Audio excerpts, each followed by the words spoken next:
From To Keto LLC, it's Keto Woman Podcast with Daisy Brackenhall. Hello Keto Lovelies, I'm Daisy Brackenhall and I've spent most of my life struggling with my weight and confidence and have always had a difficult relationship with food. Even when I finally got to my target weight, after weight loss surgery and eating low carb, I couldn't maintain it and I was miserable. Keto has given me the freedom to fall in love with food again, without the constant gain, loss, guilt, virtue cycle of before. Health and happiness is where it's at now, running on fat. Welcome to the Keto Woman Podcast. Each week I'll be chatting to inspirational women, maybe even the odd man, to discover the secrets to their success so that I can share them with you. So what is keto? Keto is a way of eating that enables you to switch your body's main fuel source from sugar to fat. Who doesn't want to be a fat burner, right? But how do we achieve this? A great place to start is by keeping carbs to 20 grams or less per day.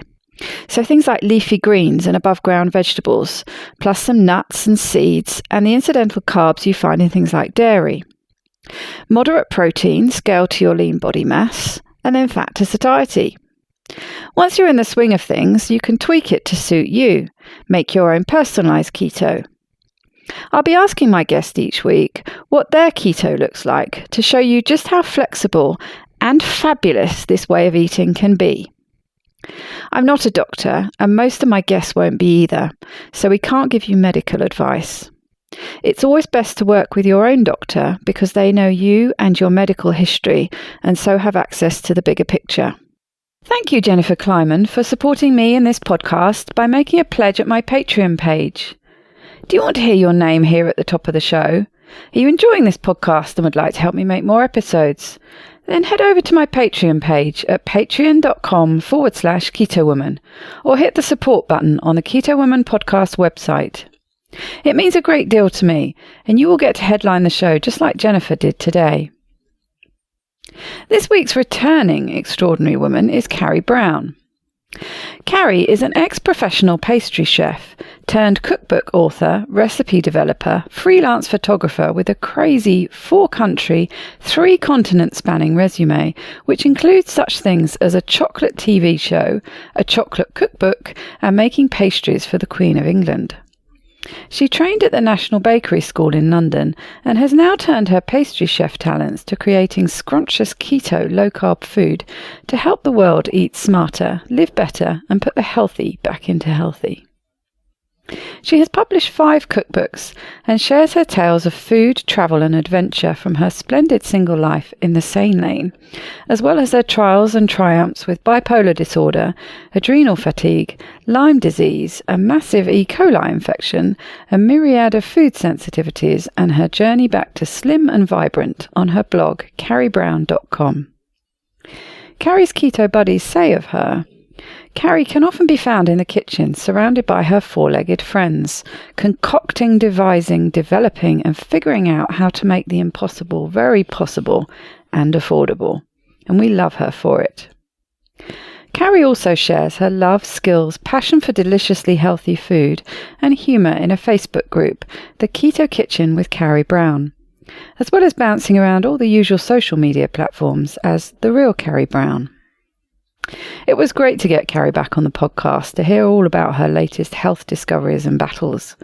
Once again, she comes out on top, of course, with the help of a few of her friends. Watch out for more appearances soon from my wonderful fellow Brit.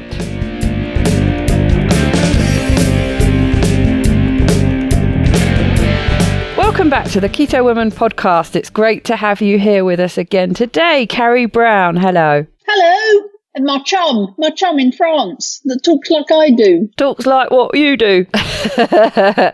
It's nice, isn't it? It feels homely to hear the same accent. We've actually been chatting for 3 hours, so I might be sounding extra British right now because that's what normally happens when I talk to some British people. I get more British, so I'll start talking about rubbish. Oh, it's nice. Everyone likes our accent, so we're good. I'm sitting here watching, a little bit jealous. Carrie's eating her lovely high-fat Peak yogurt. Yum! I'm Mimi from Peak Yogurt, who we love. Mimi was telling me that there's like 14 billion good bugs in each pot.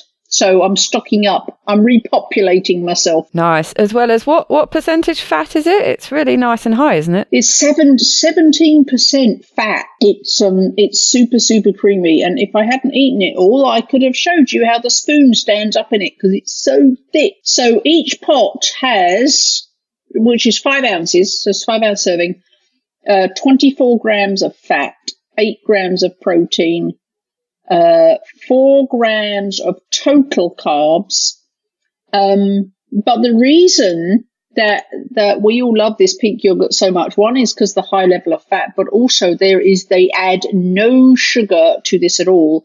And the way they did that was they use a very, very mild culture so that they don't have to add sugar to counteract the tartness of the cultured milk. I see. So that's how they get away with adding no sugar, and it's the flavour is just, it's beautiful. Because that does seem quite low. That seems lower than, I mean, your typical, the sort of the best one that you can normally find is a full fat Greek yogurt, isn't it? And that's sort of 3 to 4%. Yep. It sounds like it's a bit lower than that. So that's pretty good going. Yep, it is.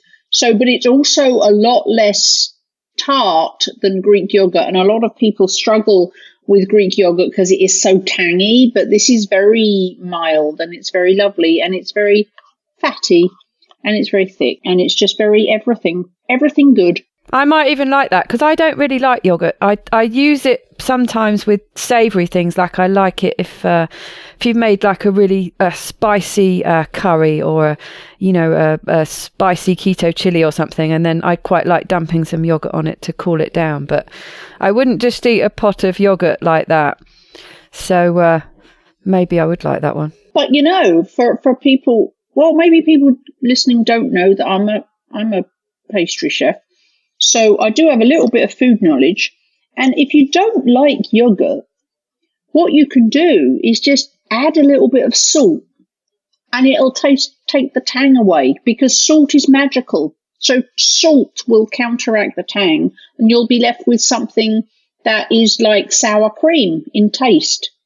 Only you get all the yogurty goodness, but you don't get the tang. So just add a little bit of salt, stir it in, taste it, a little bit more salt until you can no longer taste that tang. Interesting. See, I love talking to you. Learn something new.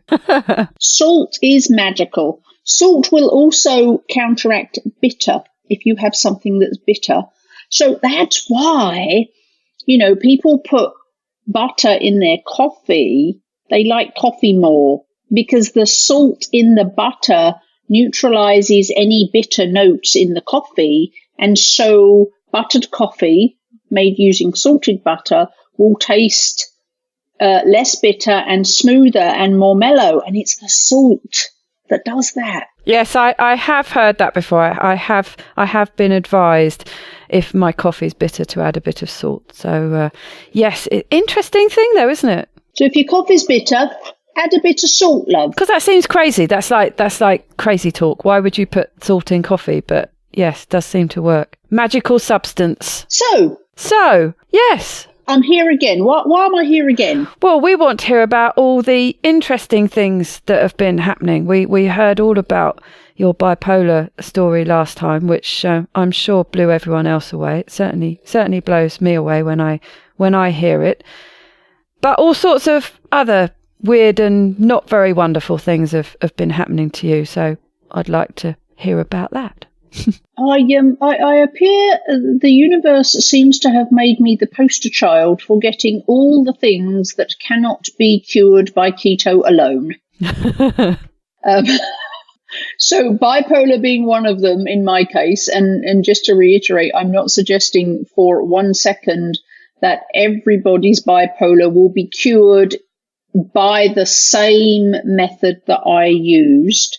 I am certain that the symptoms that we call bipolar can be caused by different things going awry. So not everybody is going to get the same relief as I did by doing the exact same things that I did to put mine on hold.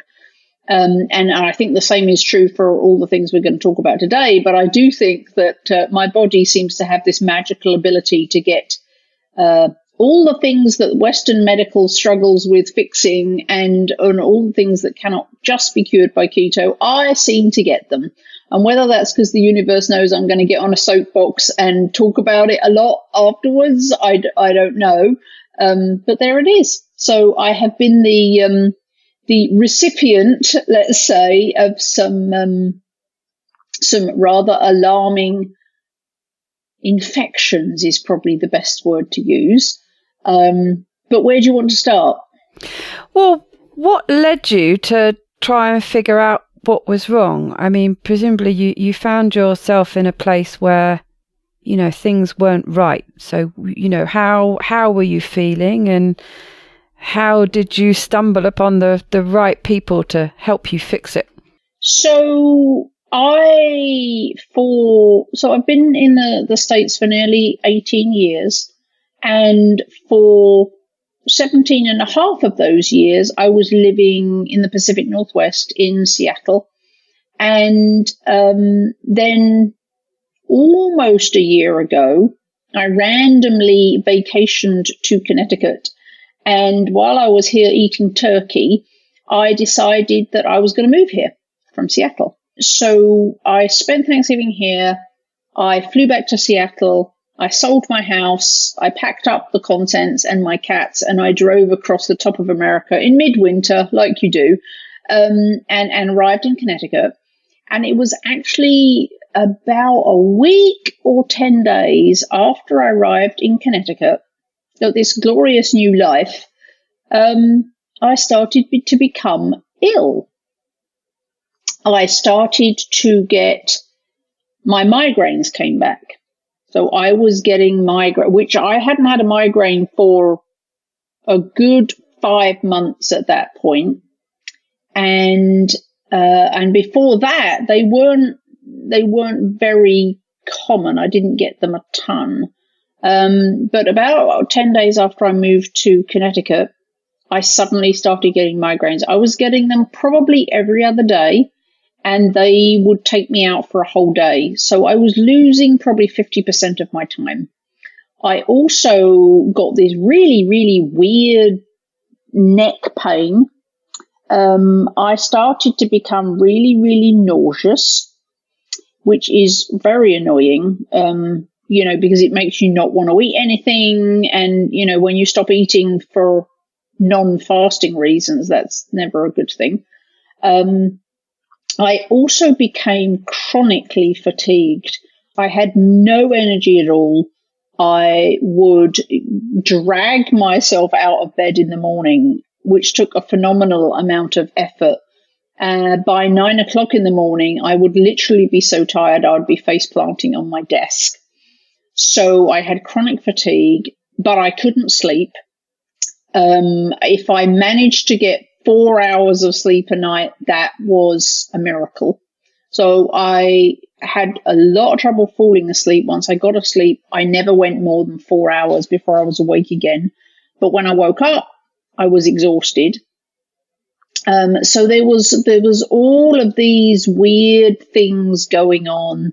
I got a skin rash, which was getting progressively worse, and then really weird stuff like for 2 years, and I attribute this to keto. For 2 years, I had no body odor, so no BO. So literally, I had been able to stop using antiperspirant. I could actually go a whole week without washing my hair, and it still looked like I just had a shower. Whereas before keto, it had been like every day. If I didn't wash my hair every day, it was like, super lank, and because I've got very fine straight hair. And then after keto, after I had been on keto for about a year, I could literally go days between washing my hair, and it still looked gorgeous. And so my body odor went away. My feet didn't stink anymore. And so all these weird things, which was fabulous.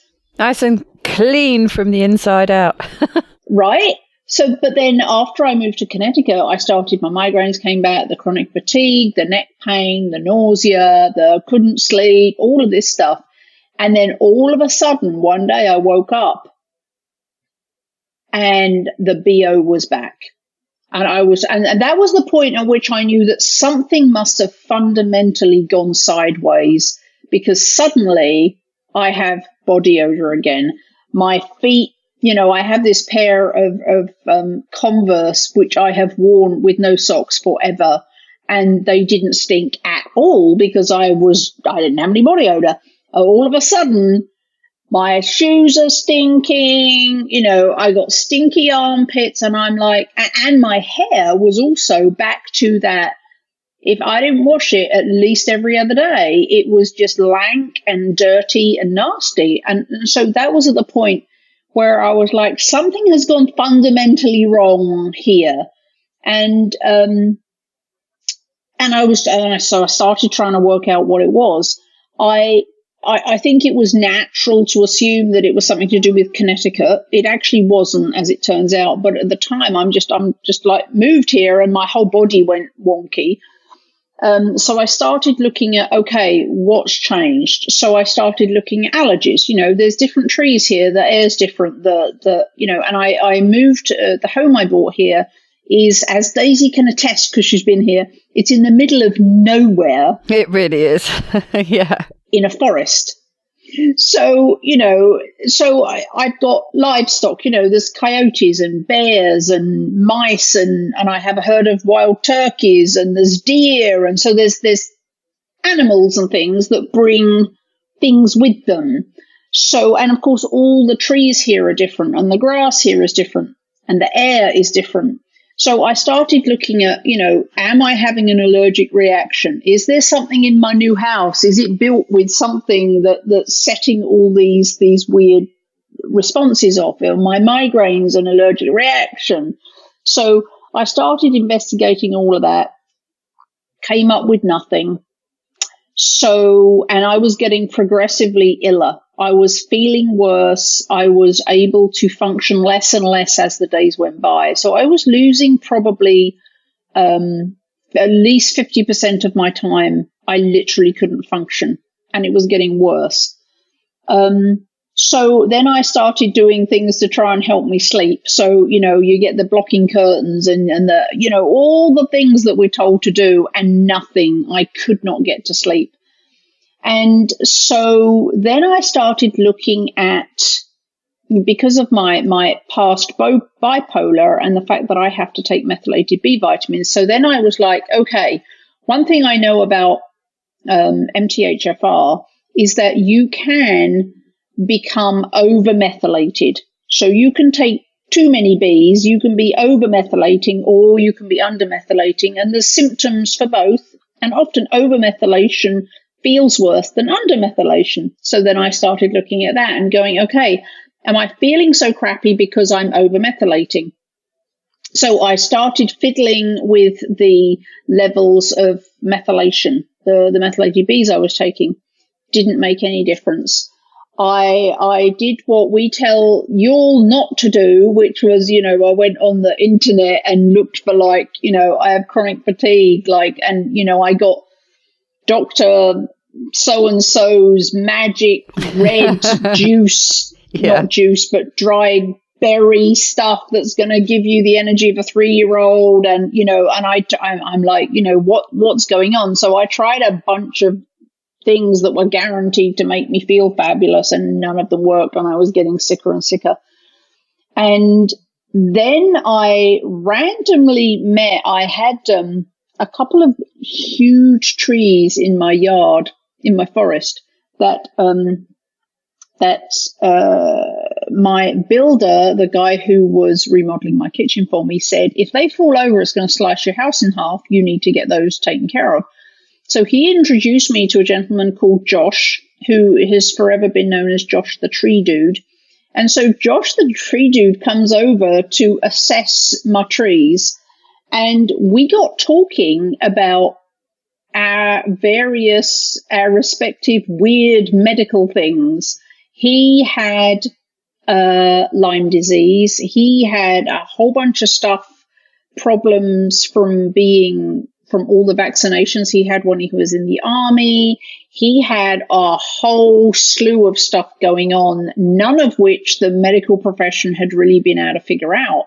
He'd actually been so chronically fatigued that he hadn't really been able to work for 4 years, and he was just struggling with life. And his wife too, she was lovely. She came and we stood in my yard and we talked about the various things that we tried over our various journeys that had helped us. You know, I talked to him about far infrared sauna, and so we were swapping notes. That in itself didn't help me. But about a month after I met Josh, he called me one day and he said, "Hey, I've been to see this new practitioner and she did all this testing on me, and can I come over, or can my wife and I come over? Can we show you the test results?" So he came over and he showed me these test results of all the things that she'd found, the toxins that she'd found, the bacteria, viral infections, Lyme co-infections. I mean, just like this enormous like pile of things that were at toxic levels within his body. And I was like, wow. And because I'm a bit of a detective, I was like, wow, I just want to have all the testing done just to see what's going on with me. Didn't think anything more about it because I still thought that the problems I was experiencing were something to do with the MTHFR, the genetic mutation that I have. But about a month after that, I had become so ill that I called Josh and I said, "What was that lady's name? Because I'm desperate." And of course, I just moved to Connecticut, so I didn't have an MD, I didn't have an ND, I didn't have anybody, but I was getting more sick than I could cope with. I was going to say that must have really added many more layers of anxiety, you know, being completely so far away from where, you know, where your home had been and people you knew and support systems and all the rest of it. Right. So, and that you just reminded me, there were so many of these weird symptoms that I got that I forgot a big one. About 10 days when all the other symptoms started, I also started getting huge amounts of anxiety. Now, I've been depressed before I figured out how to fix my bipolar. I'd spent most of my life being depressed, but anxiety was never something that I'd struggled with. Well, all of a sudden, I moved to Connecticut and I'm awake all night and I'm having terrible anxiety, and that was new to me. And of course, because it was a brain issue, that was really terrifying to me given my bipolar status. So I also had extreme anxiety. And so I was just like, I don't know what is happening to me. And I got kind of desperate. But I didn't have a support system here because I just moved here. I knew no one. I had no doctors. No, I didn't even know where the hospital was. So I called Josh and I said, "What was that lady's name? I'm just going to go see her because I don't know what else to do. But, you know, I feel like I'm dying and I'm getting more and more sick and nothing is making sense to me and I can't work this out." So he gave me her number. I went to see her a week later and she tested me for all sorts of things and it was fascinating. But the one thing, the big thing was that we found out that I had Lyme disease. And if you know anything about Lyme disease, you'll know it's the scourge of the earth. It's an absolutely horrible, horrible thing to have. If you know anyone who's had Lyme disease or you've ever kind of bumped into it on the internet, you'll know that Lyme disease is absolutely horrible. I do actually. A local chap to me when it went undiagnosed for a long period of time, and yeah, he basically nearly died. So yeah, pretty bad. So I learned this. I learned a lot of other things too. I learned that I had pinworm. I learned that I had babesia, which is a Lyme co-infection. I learned that I had massively high toxic levels of mercury in my body. I learned that I had toxic levels of arsenic in my body. I learned, what else did I learn? There was so much. I learned I had an E. coli infection. I don't even remember all the things. There was about 20 things. But the big thing was Lyme. And so I came home and I stupidly went on the internet and typed in Lyme and spent 3 days going, oh my goodness, I'm like, the end is nigh, like this thing is going to kill me. And watching the struggles that people have had Lyme for 5, 10, 15, 20 years, and they still can't get any relief. A lot of doctors don't even believe Lyme is a thing. A lot of insurance companies won't pay for any Lyme treatments because Lyme's not a thing. There's just antibiotics are diagnosing it is really, really, really difficult because a lot of the tests give a double negative. So even if you can persuade a doctor to test you for Lyme, it often comes back negative, even though you have it. Lyme is a very, very, very tricky bacteria. So there's, and then even if you do find a doctor who will look at you and take you seriously and test for Lyme, and you test positive for Lyme, antibiotics are generally now being thought of as ineffective, particularly long term. So Lyme disease is really, it's not good for lots of reasons. And I started reading about the struggles that all these people had. You know, there are people who are completely debilitated, in wheelchairs, can't work. I mean, it's just horrible. And so I spent 3 days thinking, well, I should start writing goodbye notes to people because I was just overwhelmed by everything that I was learning about Lyme. And but I also learned the symptoms that I started out this podcast sharing with you are absolutely classic Lyme symptoms. Those are all the classic things. There were some things that I didn't get. A lot of people get tinnitus, ringing in the ears with Lyme. There's a lot of other things, but the things I did have were classic Lyme symptoms. Even the anxiety, because Lyme is famous for causing neurological problems. Depression, anxiety. Lyme actually stops you sleeping. And I know this is going to sound really weird, but I have heard it corroborated by naturopaths and plenty of Lyme sufferers that Lyme is, your sleep will be particularly disrupted around a full moon. Oh, really? Because the moon, Lyme is a living organism, it's a bacteria, it's actually affected by the phases of the moon.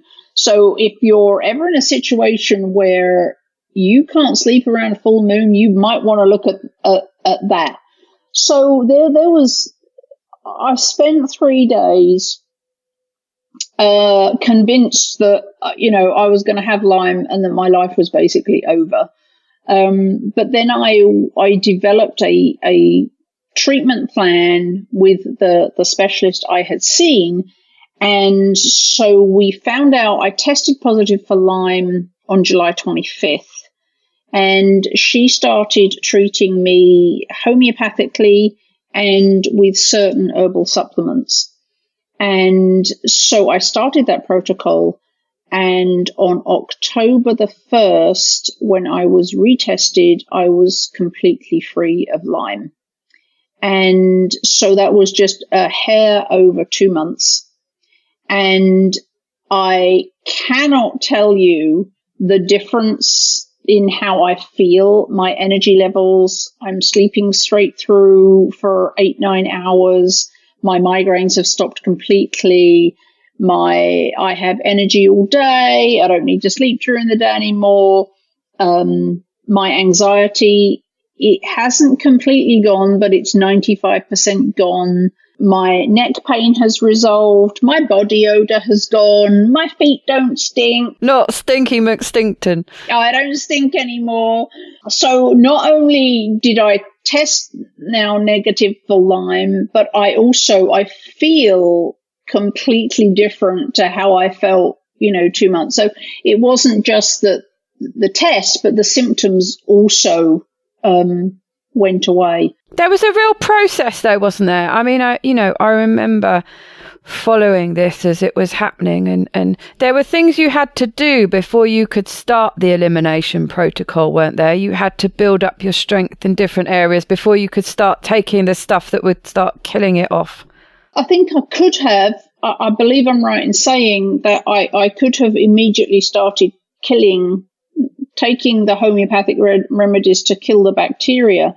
But Sheila, the lady of the name of the lady that was helping me, she wanted to make sure, because I had been so ill, she wanted to make sure that my body was ready for what they call the die-off. So if you've ever had candida or any other kind of bacteria, that kind of thing, you know that they get a bit peed off when you kill them, and they release a bunch of toxins, and that can actually make you feel really, really, really horrible.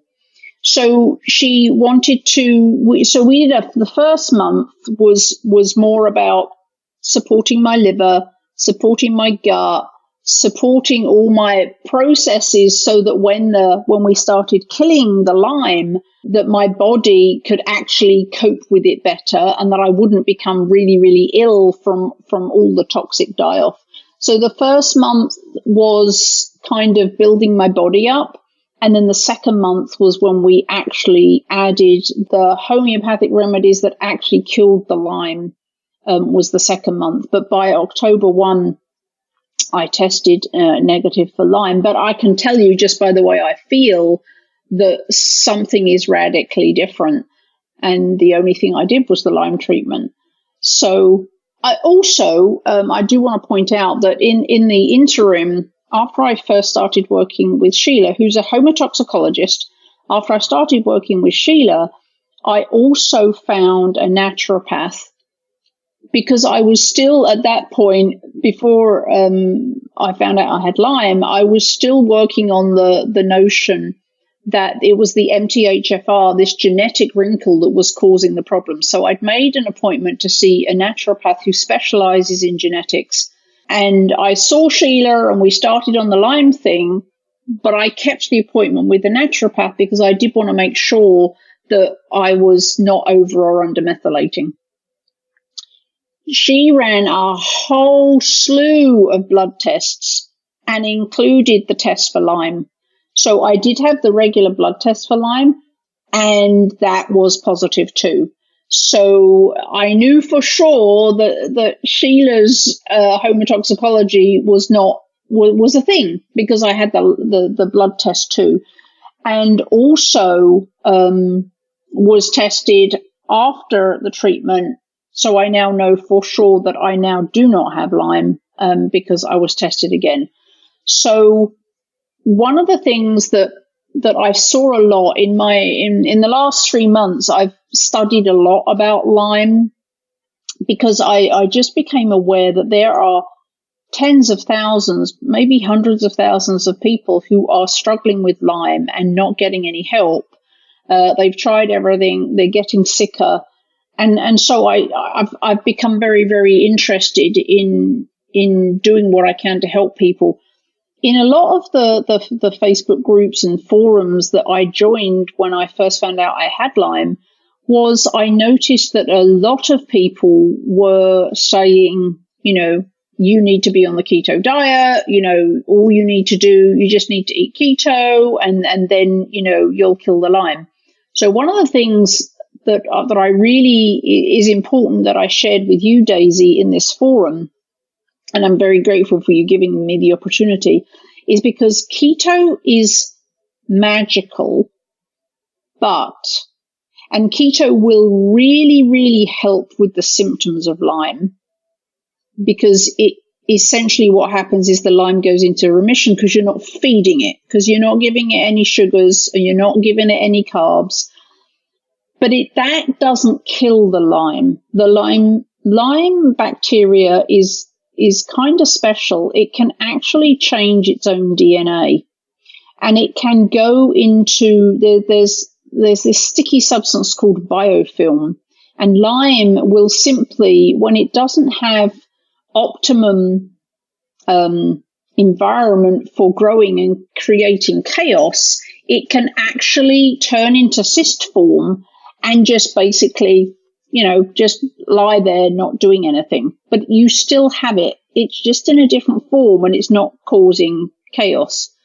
So what happens typically if you start eating a ketogenic diet when you have Lyme is that a lot of your symptoms will go away. And a lot of people mistakenly think that the Lyme has gone because the symptoms have gone. But while keto is magical at reducing the symptoms, which is brilliant because the symptoms are awful, and if you can get rid of most of the symptoms while you're actually killing the Lyme, that's awesome. Exactly. That's what's causing you the problems, isn't it? At the end of the day, it's the symptoms that's causing you the problems. But Right. But I just want to make sure people understand that you're just holding it at bay with keto. You're not actually killing the Lyme. You're not actually getting rid of the Lyme. So keto, in the same way as for me, treating my bipolar, keto on its own was not enough. I also needed the methylated B vitamins. For Lyme disease, keto is not enough. Keto is brilliant because it can reduce the symptoms dramatically, which is so helpful because you feel so ill. But you still need to kill the bacteria because that bacteria is going to stay in your body in cyst form until you do so. So there's a lot of misinformation about how keto will cure Lyme. On its own, it will not. It'll definitely help, but it won't kill it. So I just want to encourage people who have Lyme or think they have Lyme or know someone who has Lyme, is keto is absolutely the way to go for managing symptoms, but you still need to find a way to kill the bacteria so that it's gone. So that was my Lyme story. Yeah, you didn't do that with antibiotics, did you? Because I know, that is, as you were saying earlier, it's not a good treatment, but that, logically that sounds like it would be the treatment because to kill bacteria, you use antibiotics, but it's not a very good treatment in general, because I know some people do treat it that way. Some people do, but the studies that I've been reading suggest that it works. It might work short term. A lot of people have been on a lot of antibiotics for a long time, and still it hasn't, because as I mentioned, the Lyme spirochetes can actually turn into cysts, and then they become resistant to the bacteria, to the antibiotics. And also they bury themselves in this sticky stuff called biofilm. So the antibiotics aren't actually even getting to them. So a lot of people with Lyme have taken all the antibiotics, even for years, but then when the Lyme wakes up, as it were, you still have the Lyme because they're protected by the biofilm, they're in a cyst form, and they become resistant to the antibiotics. So I read there's a growing amount of research out there that suggests that long term, unless you catch your Lyme in like the first week, which most people don't do, antibiotics are simply not, they're not effective for killing the Lyme. I personally, if you heard my last chat with Daisy, I think I mentioned that one of the things that MTHFR mutation gives me, as well as the inability to methylate, which means that I can't use B vitamins in their normal form. One of the other things that the MTHFR people struggle with is we have a very reduced ability to detox. So while, and a lot of people will say, you don't need to detox, you've got a liver, that's what your liver does. That's true, if your liver's working properly. So MTHFR people have a very reduced ability to detox. I am one of those people. So I have always struggled with antibiotics, in part because once I take them, my body cannot clear them out. And so I've had a lot of allergic reactions, and I've had a lot of weird reactions to antibiotics, and they've actually ended up making me iller rather than better. So if I can stay away from antibiotics, if I can find another way, I always do.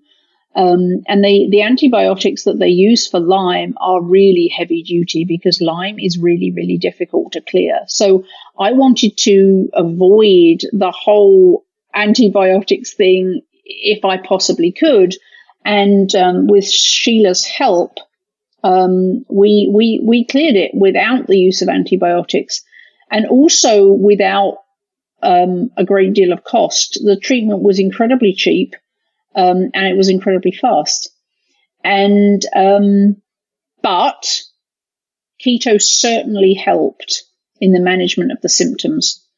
But I do want to be clear again that keto alone will not get rid of Lyme. It may put it into remission, which is why you think that it's fixed, but you still need to go and get some help to kill the bacteria. So that's my Lyme story. It's been an exciting year. Yeah. I moved to Connecticut the first week of March. There was 2 feet of snow on the ground. So I did not contract Lyme disease in March because, one, there was 2 feet of snow and ticks don't bounce around in 2 feet of snow. But also I wasn't outside because there was 2 feet of snow. So when I look back over the years and think very hard about when weird symptoms started happening, we believe that I actually got the Lyme when I was in Georgia 6 years ago. So we think that's when I was bitten by the tick. Long time. That is the only way you get Lyme. I mean, it's everyone says you get Lyme from a tick. It's being bitten by an infected tick. And you don't always know. I mean, sometimes when they get you and they can leave a ring mark around, sometimes, they get and they're there and they're there because there's a tick you've got to remove. But I mean, you don't always know, do you? Well, as you know, you don't know that you've always known that you've been bitten by a tick. I would say that most people have no idea that they were bitten. I think the statistics are about 50% of people never get the rash. It's a bullseye around the tick bite. 50% of people get that. The other 50% don't ever get it.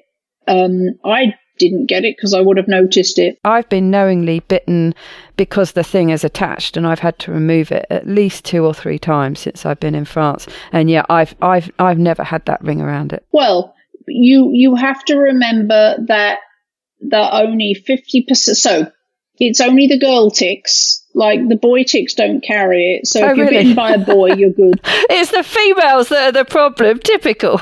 If you're bitten by a girl, only whatever, I don't remember the number, but only 50% of the girls are actually infected because the infection starts with mice, not with ticks. So the ticks get it from the mice. Only 50% of females are infected. So if you look at the whole tick population, 50% of boys, then 50% of the girls aren't infected, then it has to be at the right time of year. So, it's kind of like spring through fall. So all of these things have to be aligned for you to actually get Lyme disease from a tick bite. It's not like every tick you're going to end up with Lyme disease.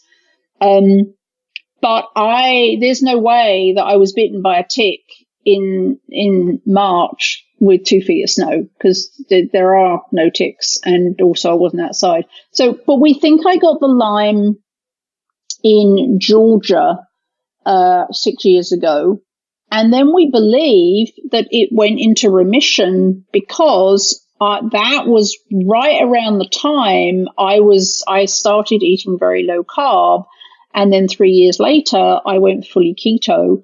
So although I got the Lyme, I immediately went into remission, which is why I didn't have any symptoms. And then it woke up in the first week of March. And that's when, this chaos broke out. And it's ironic to me though, that I found out after I had just moved down the road from Lyme, Connecticut, which is where Lyme where Lyme was first given its name. That's why it's called Lyme, because it was discovered in Lyme. Right. Gosh, that is a coincidence, isn't it? And I now live there. So that was just like weird. So it was like the universe is just like, okay, you've had this thing for 6 years and you're not paying attention. So I'm going to move you to Lyme, Connecticut. And so maybe, and then I'm going to introduce you to Josh the tree dude. And so that's the only way I can get you to pay attention to what I've been trying to tell you. So that is my story with Lyme disease. And it's like becoming my second fiddle to my cure your own bipolar is you can cure Lyme disease, and you can do it quickly and cheaply, and you can do it without antibiotics. And I say all that because that's me. So one more thing that the medical profession really seems to struggle with, there is another way. So I want to give people hope that, if they have Lyme or have an illness that they're getting diagnosis for, but treatments aren't being effective. If any of the symptoms I described at the beginning sound like you may, but you haven't had a Lyme diagnosis, you may want to get that checked out. Lyme is known as the great imitator because Lyme looks like a lot of other things. So Lyme looks like chronic fatigue. Lyme can look like MS. Lyme can look like fibromyalgia. So a lot of people who are diagnosed with illnesses like that actually end up finding out, because the treatments don't work, they're not getting any better. They go to see a different specialist, they find a different doctor. A lot of those people end up discovering that they actually have Lyme, and it just looks like all those other things. So there's a lot of people walking around who have Lyme, who have been consistently misdiagnosed, but that's why the treatments are not helping them, because they're not being treated for Lyme. And until you get rid of the bacteria, you're never gonna stop getting the symptoms. So this is my new soapbox, Lyme. Yes, and it's definitely something that it's just being aware of these things, isn't it? I mean, if you're somewhere where you know that there's a tick problem. I mean, I know that there's an issue with ticks where I live. I predominantly, it's something that actually I don't really think about it for myself. It's more keeping them off my animals. But it's just being aware, isn't it? And if you've known you've been bitten by a tick, particularly, is something to keep in the back of your mind. But when you were talking about that, is the ring mark around the bite something that is indicative of Lyme, or just something that happens to some people with being bitten by a tick? No, that is Lyme. I see. Right. Okay. I was thinking it was something that could just come with a tick bite per se, but that is Lyme. I see. Right. Yeah. If you do get the bullseye rash, you have been infected. I see. So that's where, when you mentioned earlier about if you can treat it early, it's going to be a lot easier to deal with. So that's why people tell you to look out for the bullseye rash if you know you've been bitten by a tick, because then you can get that really early diagnosis. Right. If you see the rash, you need to get to a doctor. If you have been bitten by a tick and you know it, and then you get the rash, go to the doctor. If you've been bitten by a tick and you don't get the rash, this is the problem. You may or may not be infected, because only 50% of people who are infected get the rash. So that's the first thing that makes it so difficult. If you get the rash, for sure you're infected. If you don't get the rash, you could still be infected. Just I didn't get a rash. Because it's very, very it looks like, the Target logo here. It looks like a bullseye. It's very, very, it's not small, it's big, and it looks like nothing else. So if you have that, you would have noticed it. There's no way that you could get that rash and not know you had it. The other thing, of course, is that I don't think people realize how tiny ticks are. There's particularly and I forget, not larva, I forget what the term is, but a baby tick, there's a special name for a baby tick, and I can't remember what it is. But even the adult ticks are about the size of sesame seeds. So you can miss, particularly, if you're like me and you have long hair, you could miss a tick on the back of your neck. It's the size of a sesame seed. But the baby ticks are like poppy seeds. Yes, they're tiny. And I've seen that they're quite often attached. Quite often when I've taken ticks off the animals, and there's the bigger tick, and then there's a tiny little tick on it, and you're right. They're tiny. They're poppy seed size. And you'd never know that was on you. Yeah. It's like a poppy seed. So, right. You'd miss that easily. Right. And they like to get in they can get between your toes. Yeah, they like crevices, don't they? So you're never going to notice a poppy seed. You're never going to notice a poppy seed in between your toes necessarily. Or, as you say, us girls, or, with long hair on the back of our necks, or actually on our scalp, you're never going to notice a poppy seed. So it's actually, and they like to get in folds. So, in armpit folds and backs of your knees and, dark, sweaty places like that. This is why people miss it, because the baby ticks, which are also the ones that carry the infection, are the size of poppy seeds. Easy to miss. I think a lot of people, and me being one of them, was like, oh, a tick, that's like the size of a fly. I'll never miss that. I mean, I'm okay. I'm safe. And of course, they're only on for a certain length of time until they're basically engorged with blood, and then they fall off anyway. So, easy to miss. So the good news is that if it's an adult tick, the adult tick, or any ticks, but the adults you can actually have a hope of seeing because they're bigger, but they actually have to be attached to you for more than 24 hours before they will start to transmit the infection. So if you notice a tick, you do have a window where if you remove it before 24 hours, they will not have transmitted any infection. So you do have leeway, but you got to notice that the tick's on you in the first place. And that can be super hard because, especially with the babies, they're just so small. So, but I'm incredibly grateful.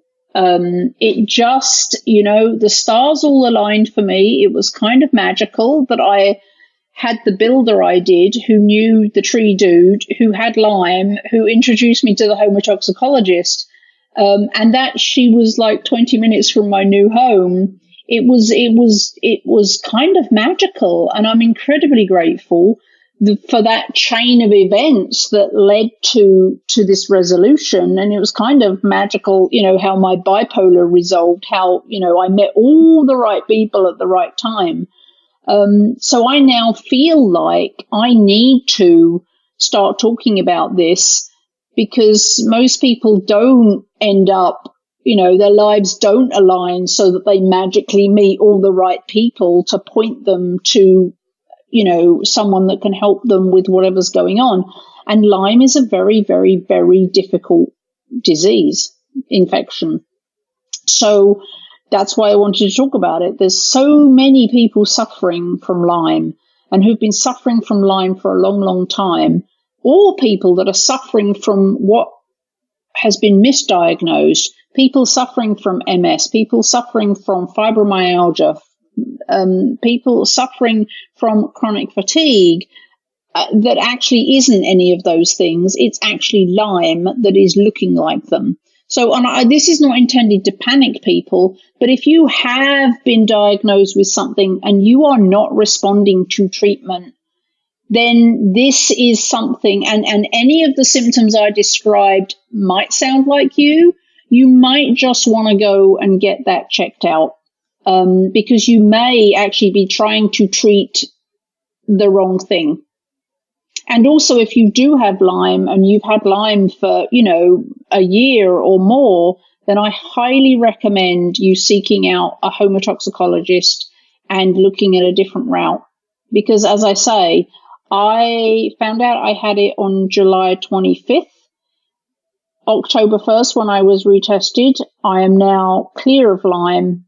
But I know that I'm clear of Lyme because my symptoms are 5% now of what they were.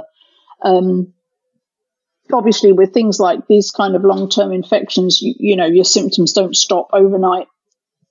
But I am feeling better and better every day. And I would say I'm pretty close to being back to normal. My sleep is absolutely back to normal.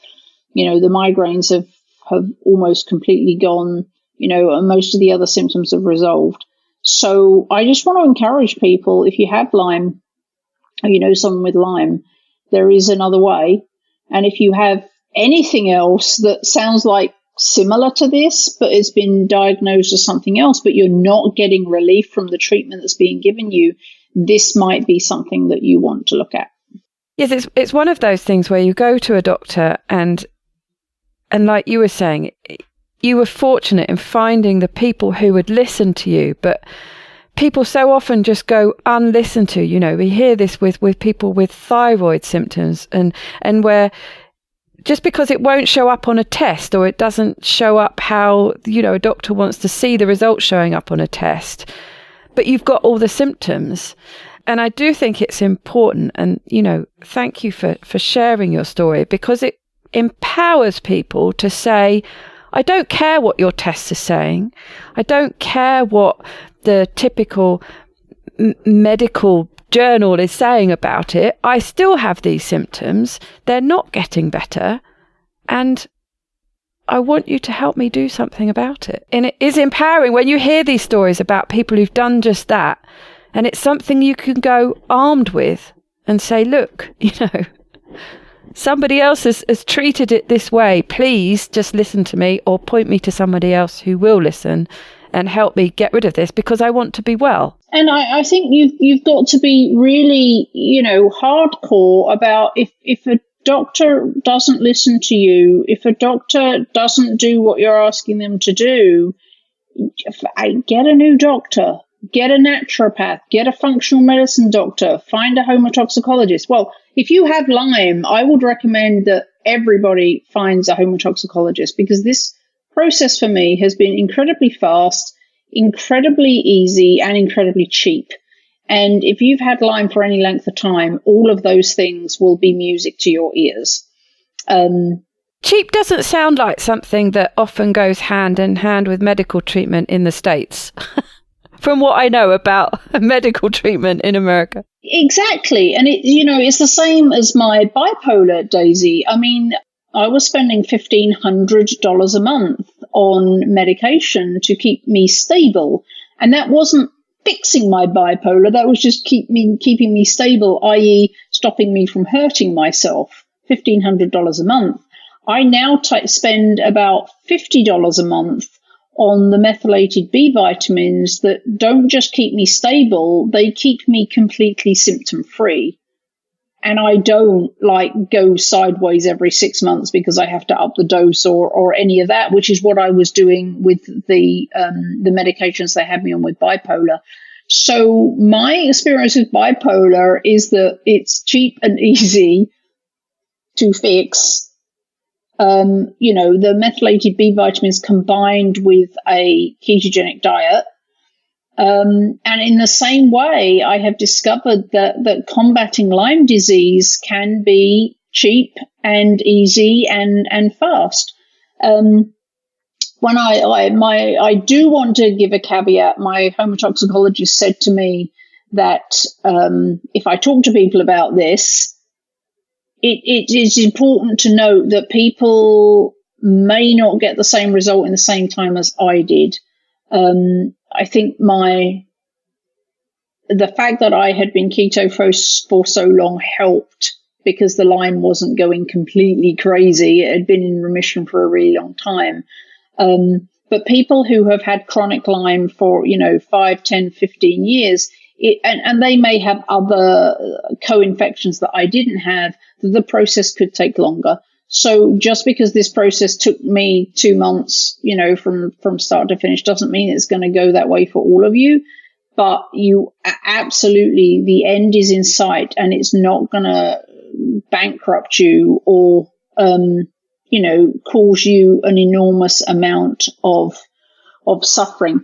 A lot of traditional Lyme treatments will cause large amounts of what they call herxing, which is the die-off, is the allergic reaction, if you like, to the die-off. I got almost zero herxing using the natural homeopathic remedies and supplements that my homotoxicologist gave me. So that was another benefit, was that I had almost zero herxing, which meant that even the process of killing the Lyme was not awful, which for a lot of people using antibiotics or more traditional methods find that they literally can't function while they're going through the process because the herxing reaction is so horrible. I didn't get that either.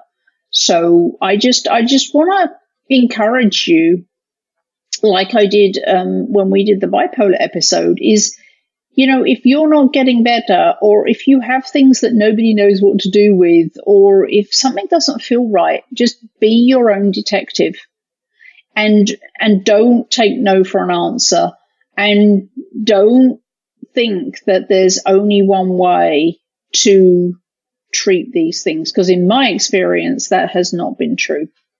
We have since found, once we cleared the Lyme, I have now found that I have Epstein-Barr virus, and I also have systemic candida.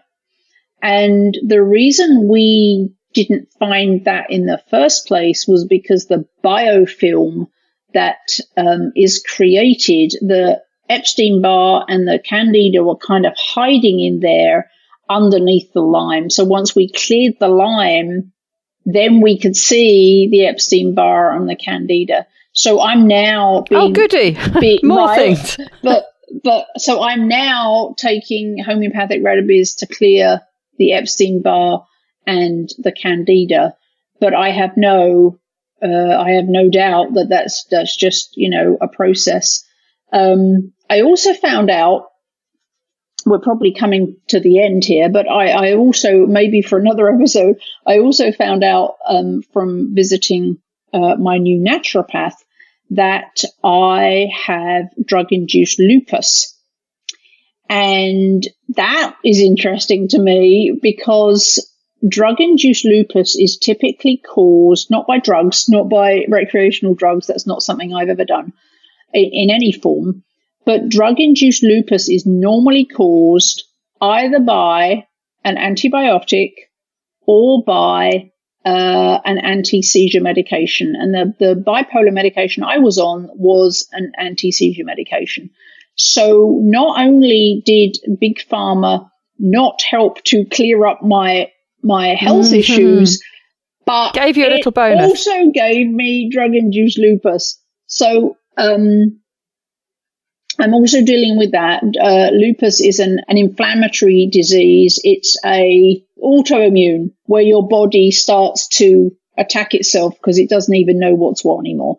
So right now we're working on clearing out all the livestock. So the remaining parasites, the candida, the Epstein-Barr, and I still have one Lyme co-infection left, Babesia. So we're working on killing all of that.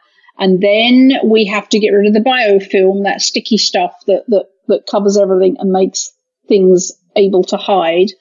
And then when we've done that, then we'll be working on the getting rid of the drug-induced lupus. And I don't know what that's going to look like yet, but I'm as confident as I can be that we're going to get all of that stuff resolved and quickly and cheaply. So I'm super, super happy, but I'm super, super grateful to the chain of events that have led me to where I am, because I honestly don't know where I would be now if I hadn't met Josh and Josh hadn't introduced me to the homotoxicologist, I'm not actually sure what state I would be in.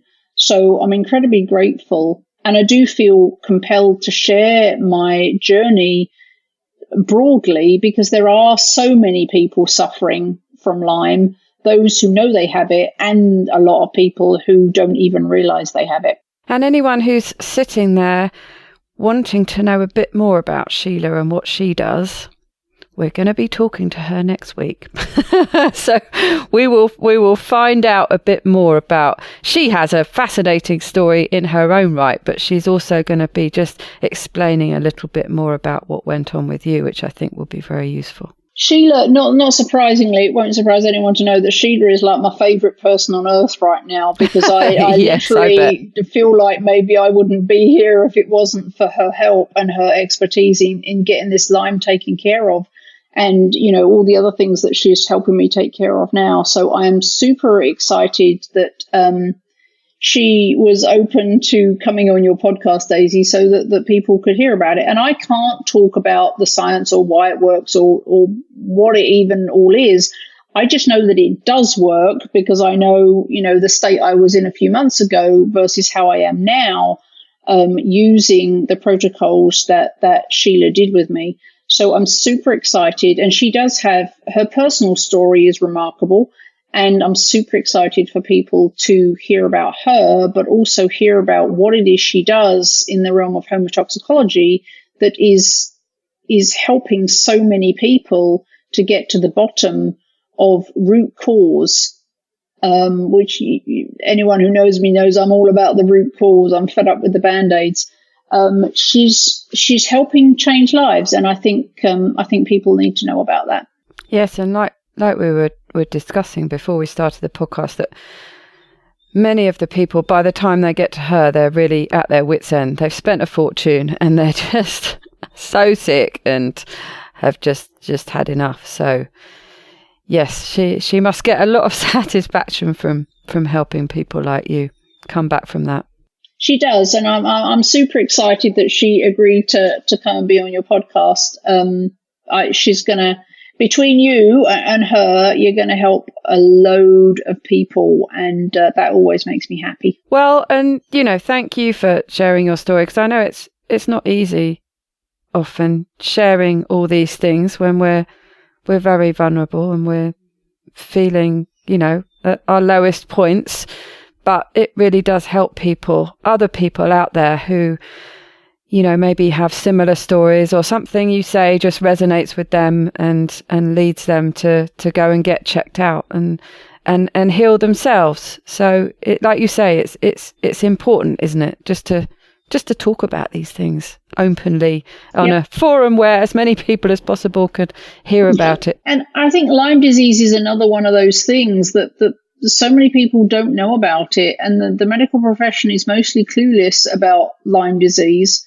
It does tend to be, although it's spreading rapidly in the US, so it's not just the northeast corner now. They have Lyme in Colorado, they have Lyme all over the place. So it's growing and it's a problem. And the vast majority of doctors do not have the knowledge or equipped to deal with it, because most of them don't learn what it is, because it used to be kind of a thing that was just limited to the northeast corner of the US. Now it's all over and they're not equipped to deal with it. And their best line of defense is antibiotics, which we're learning are typically not very effective. But also the testing is terrible. There's a lot of people who have Lyme who are being tested and being told that it's a negative result when they actually do have Lyme, because the testing that they have currently is so unreliable. So there's, you know, I really, really want to talk about Lyme openly, because it is becoming a really, really, really big problem. Here in the US, for sure, it's becoming a big problem. And if I can help to get ahead of it, then that's what I would like to do. Well, thank you for that. And we will have links in the show notes where people can find out a bit more, where you talk about talk about it on your website, and you've got a YouTube video that you did the other day with Sheila. So there's more information that people can go and find out about after listening to this. Well, perhaps you could leave us with a top tip for the listeners. I'm sure we've kind of had quite a few tips along the way, but a top tip to round off. I think, I don't know, maybe this was the same top tip I had the last time, but really is just be your own detective. Really just take note of what's going on with your body. If you have any weird symptoms, like keep a note of them. Track, if you've got anything, if you've moved, think about allergies. If you really think critically about if you have new symptoms, think back to what changed that might be the cause of them. I think that would be the thing that has got me through both taking care of my bipolar and now taking care of my Lyme, was applying critical thinking to, okay, what changed, and eliminating things so that you kind of end up with what's left, which will help you to know where to go to get help. And for some of you, that may be that you just happen to be listening to this podcast at the right time. That all counts. But I think all of us really have to start being our own detectives when it comes to our health. There's nothing like taking note of what's happening to your body in a way that only you can really know. That is very, very powerful knowledge for moving forward and figuring out what is going on so that you can find the right person to help you heal and get on with your life. And I think that also actually does come quite naturally to people on keto. I think they've got into that practice, improving their own health with the way they eat and finding out why it works, finding out the science behind it. So I think it would come fairly naturally. I think generally when you've been keto for a while and you're no longer eating all the junk food and you're no longer eating all the crap and you're no longer eating all the chemicals, I think your body, once it's kind of cleaned itself out, your body becomes a lot more sensitive. So when something does happen, when you do accidentally eat something that's gluten in, you might suddenly go, oh, wow, maybe I was allergic to that because now I'm getting a reaction, whereas before I never used to.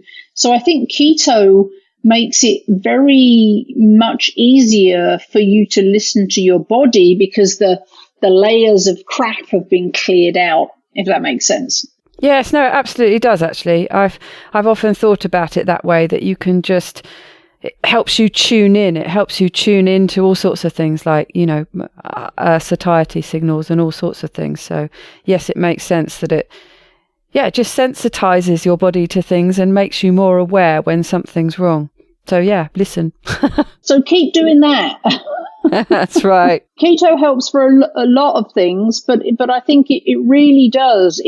Keto really helps you to become in tune with your body. So don't, even if it turns out that keto wasn't the magic fix for whatever it is that ails you, it will surely help in a lot of other ways that maybe you might not appreciate. So even though keto is not the answer for killing Lyme disease, it really helped me keep the symptoms at bay, and it really helped me to keep my body at a level where it could much more easily discern what was going on. And fight it. Well, thank you for sharing all that with us today. It's been a pleasure, as always, to have a good old chinwag with you. I hope it's helpful. But, even if it's only helped one person, it will be worth it, because I wouldn't wish the living hell that is Lyme disease on anybody.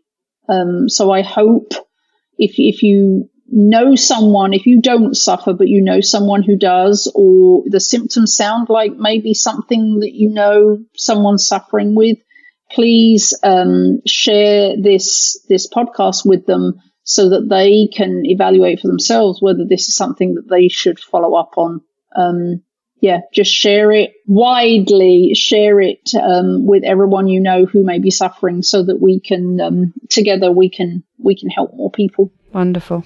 Thank you very much.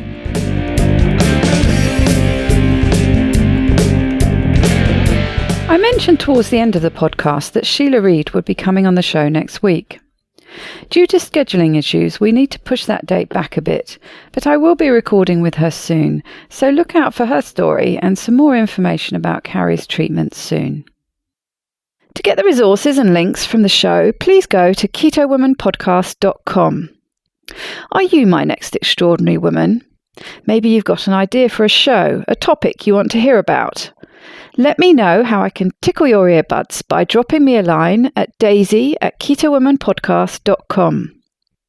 If you fancy joining me on this exciting adventure and want to help me create new episodes, please go to my Patreon page at patreon.com/ketowoman, or simply hit the support button on the Keto Woman podcast website. It's thanks to the two keto dudes that I'm hosting this podcast. So please consider heading to their Patreon page at patreon.2keto.com and help them bring you more podcasts like this one. Please help other people hear about and find this podcast by reviewing the show on iTunes and Facebook. Every star and review really does help. It doesn't go unnoticed by me, the people who regularly like, share and comment on my posts. Your support means the world to me. Thank you. This week's end quote was suggested by Katie Kelleher and is from Dumbledore in Harry Potter and the Prisoner of Azkaban by J.K. Rowling.